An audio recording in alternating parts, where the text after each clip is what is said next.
여러분 안녕하세요. 신중년TV입니다. 세상에는 수많은 직업들이 있다는 거 다 잘 알고 계시죠? 우리나라 직업사전에 있는 직업수만 해도 지난 2019년 기준으로 해서 12,800개가 넘습니다. 그런데 그 많은 직업들 중에 대부분의 사람들은 어떤 한 가지 직업을 가지고 있어요. 물론 투잡, 쓰리잡이라고 하면서 하시는 분들도 있지만 대개는 주로 하는 직업이 따로 있고 부업으로 하는 직업들이죠. 그런데 부업을 하는 것은 경제적 여유를 더하기 위해서 하는 경우가 많지, 그게 좋아서 하는 경우는 그렇게 많지 않을 거예요. 그리고 여러분이 가지고 있는 직업을 한번 보세요.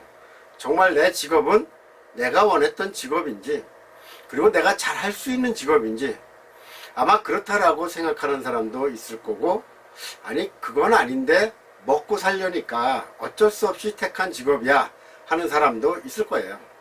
아무튼 이 세상에 살아가는 사람들은 어떤 직업을 가지고 있던 그 직업으로 일하면서 먹고 삽니다. 지금 길거리를 나가서 출퇴근하는 사람, 아니면 그냥 길거리를 지나가는 사람들 한번 보면서 곰곰이 생각해 보세요. 저 사람들은 모두 어떤 일을 하면서 먹고 살고 있을까? 저도 가끔 그런 생각을 해본 적이 있는데, 여러분도 혹시 그런 적은 없나요? 그러면서 내가 가지고 있는 직업과 비교도 해보죠. 과연 내가 가지고 있는 직업은 저 사람들의 직업과 비교해서 어느 정도 좋은 직업일까? 그런데 여러분, 제가 좋은 직업이라고 이야기했는데 직업을 좋은 직업, 나쁜 직업 이렇게 얘기해도 되는 건가요? 좋은 직업은 착한 일을 하는 직업이고 나쁜 직업은 나쁜 일을 하는 건가요? 그런 건 아니죠. 보통 사람들은 좋은 직업 하면 편하고 돈 많이 벌고 고용이 안정된 직업을 이야기하죠. 그리고 나쁜 직업은 힘들면서 돈도 적게 버는 직업, 보통 3D 업종이라고 하나요? 위험하고 더럽고 힘든 일을 하는 직업. 그런데 언제부턴가 우리는 3D 업종이라면서 기피를 했어요. 그래서 그런 일들은 주로 외국인 근로자들이 하고 있습니다. 그러다 보니 한국 사람들은 편하고 돈 많이 받는 직업을 선택하다 보니까 일자리가 부족하게 된 게 아닌가 생각이 드네요. 예전에 먹고 살기 힘들 때는 힘들고 위험하고 더러운 일이라도 다 한국 사람이 했어요. 그런데 이제 우리 한국 사람들은 잘 살게 되었고 또 다 대학 나오고 배운 만큼 그에 맞는 직업을 원하게 된 것이죠. 3D 업종을 기피한다고 욕할 일은 아니라고 봅니다. 외국인 근로자는 그런 일을 좋아서 하나요? 다 돈 때문에 하는 거죠. 돈 벌기 위해서 그런 위험을 다 감수하는 거예요. 그렇다면 하는 일, 직업의 질을 따진다고 봐야죠. 그런데 누구나 편하고 돈 많이 벌고 고용이 안정된 직업을 원하는데 세상은 원한다고 다 되나요? 그렇지 않죠? 대부분의 사람들은 공부를 많이 해야 그런 직업을 가져야 한다고 하면서 열심히 공부하죠. 그리고 부모님들은 자식들이 공부 열심히 해서 그런 직장에 취직하길 바라고, 그런가 하면 애초 공부하고는 담을 쌓았다 그러면 그냥 장사나 하지 뭐 이래요. 아니면 운동에 소질이 있는 것 같으니까 운동이나 시킬까 또 이럽니다. 그러면서 자식들을 엄청 힘들게 만들죠. 한 예로 골프 영웅이라고 하는 박세리 선수가 세계대회에서 우승하니까 우리나라에 완전히 골프 학동 붐이 일어났죠. 너도나도 어린 자녀들을 자기 키만한 골프 가방을 맨 채 학교로 가는 게 아니라 골프 연습장으로 보내고는 했어요. 물론 거기 들어가는 돈도 부모들이 감당할 수 없을 만큼 커서 이 집, 저 집 친척집을 전전하면서 돈을 빌리는 경우도 많았고요. 물론 저는 박세리 선수가 우리나라의 수많은 골프 선수들에게 할 수 있다는 가능성을 보여준 것에 너무너무 감사하게 생각합니다. 하지만 그 후로도 너도 나도 골프 선수로 뛰어드는데 이제는 너무 넘쳐나요. 그 다음 이야기는 여러분 너무 잘 아는 얘기니까 그만할게요. 장사나 사업 같은 거를 해서 월급장이보다 돈을 더 많이 버는 사람도 많으니까 꼭 직장에 취업을 할 필요는 없다고 봐요. 그런데 문제는 사람들이 단순히 먹고 살기 위해서 그렇게 할 수밖에 없다고 하죠. 제가 먹고 살기 위해서라고 단순하게 표현해서 죄송한데요. 여러분들과 솔직하게 대화하기 위해서 하는 표현이니까 이해해 주기 바라요. 그런데 그렇게 해서 젊을 때 열심히 일해서 월급을 받던 사업을 해서 돈을 벌던 그때는 그렇게 하는 게 당연하다고 생각했는데, 그렇게 세월이 지난 다음에는 자기 직업에 대해서 곰곰이 생각해 볼 기회가 있어요. 아마 부모 세대들이 그럴 겁니다. 대부분 자식들 먹여 살리고 공부시키느라 자기 직업에 대해서 좋다 나쁘다 생각할 겨를이 없었죠.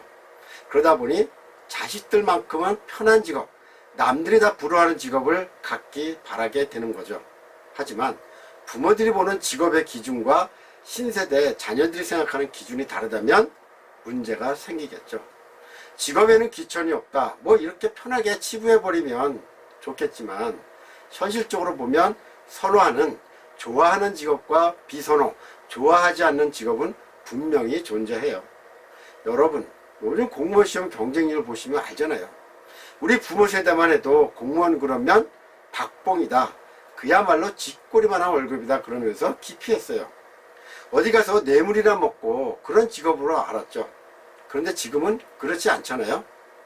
신중년 여러분, 제가 지금 직업 이야기를 장황하게 늘어놓고 이유를 혹시 감 잡으셨나요? 아직 감을 잡지 못한 사람이 있다면 제가 그냥 바로 이야기할게요. 직업 선택에 대한 겁니다. 나는 어쩔 수 없이 지금 하는 일을 직업으로 선택했다. 하지만 내가 다시 직업을 갖는다면 나는 다른 직업을 갖겠다. 이렇게 생각하는 분들, 아니면 내 자식들만은 이런 직업을 가졌으면 하는 사람들. 그런데 직업 선택의 기준을 뭘로 할 건가요? 돈 많이 버는 직업, 편한 직업, 고용이 안정된 직업? 물론 요즘 기준으로 보면 그렇죠. 당연히 저도 그렇게 생각할 정도니까요. 그런데 눈을 조금만 멀리 바라보세요. 앞으로 그런 식으로 막연하게 생각했다가는 큰일 난다고요. 그리고 자녀들의 직업을 우리 부모들이 선택하거나 권유하기가 쉽지 않아요. 지금 이것저것에서 경고하고 있죠. AI 인공지능 시대가 곧 와서 의사, 판사도 다 인공지능이 한다, 그게 더 정확하다 하면서 우리가 선호했던 직업들이 하루아침에 인공지능들이 할 거라는 거예요. 그래서 지금처럼 공부만 열심히 해서 될 게 아니라는 거죠. 우리 부모들이 자녀들 보고 공부 열심히 해라 해서 될 문제가 아니라는 거예요. 쉽게 생각해서 여러분 햄버거 가게 가봐도 주문을 누가 받아요? 기계가 받아요. 젊은 사람들은 별 어려움 없이 기계에다가 주문을 척척 하는데 나이 든 분들은 쩔쩔매죠. 저도 처음에는 한참 헤맸었어요. 며칠 전에 동네 돈가스 집을 갔어요. 돈가스를 먹고 싶은데 식당에서 마스크 벗기가 귀찮아서 그냥 포장해 가려고 했어요. 그런데 매장에 직원이 하나도 안 보이고 떡하니 이따 하는 기계가 서 있는 거예요. 그게 뭐냐? 주문하는 기계죠. 만약 안 되는 사람만 주방 쪽으로 오라고 써 있더라고요. 이 얘기는 뭐냐? 기계화 시대. 예전에는 물건 같은 거 만들 때 기계화한다, 자동화한다고 들어서 알고 있었는데, 요즘은 서비스 업종도 다 기계가 대체하고 있어요. 서비스 업종은 다 사람이 하는 걸로 알고 있었잖아요.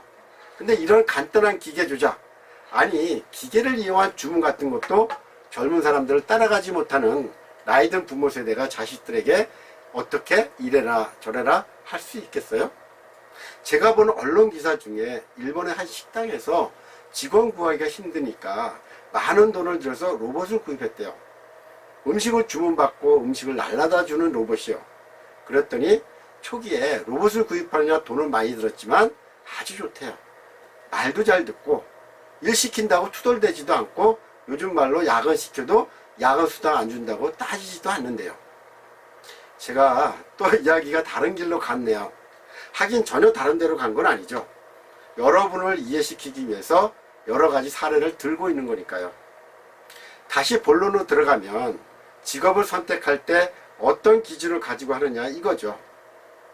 현실적인 기준, 아까 이야기한 편한 것, 돈 많이 버는 것, 고용이 안정된 것, 그런 직업들이 보통 공부 잘해서 시험 잘 봐서 가질 수 있는 직업들이었어요.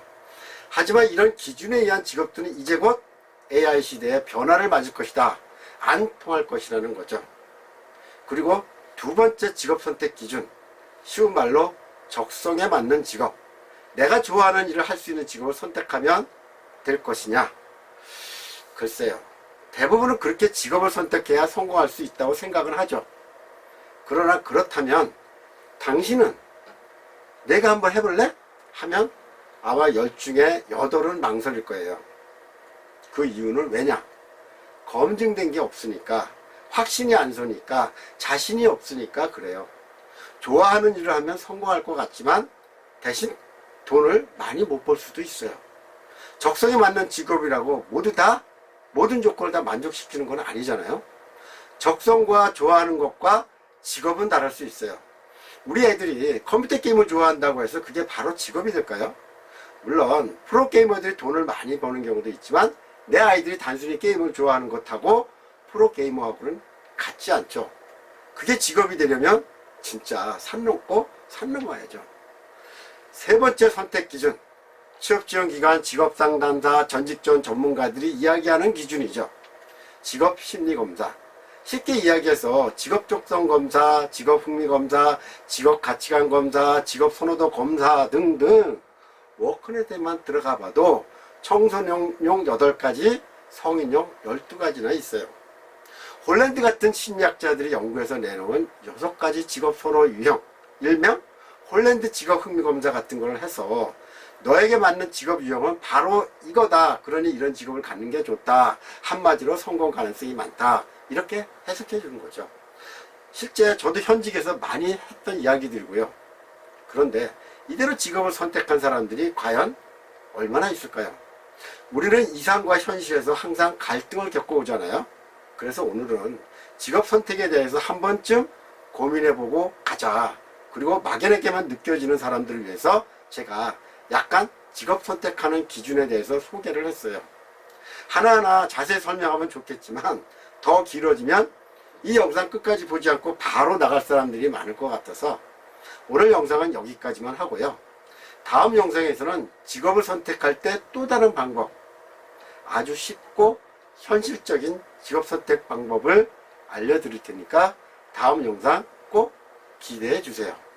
잠깐, 다음 영상을 보시려면 구독과 좋아요를 누르고 알림을 설정해 놓으세요. 자동으로 연락이 갈 겁니다.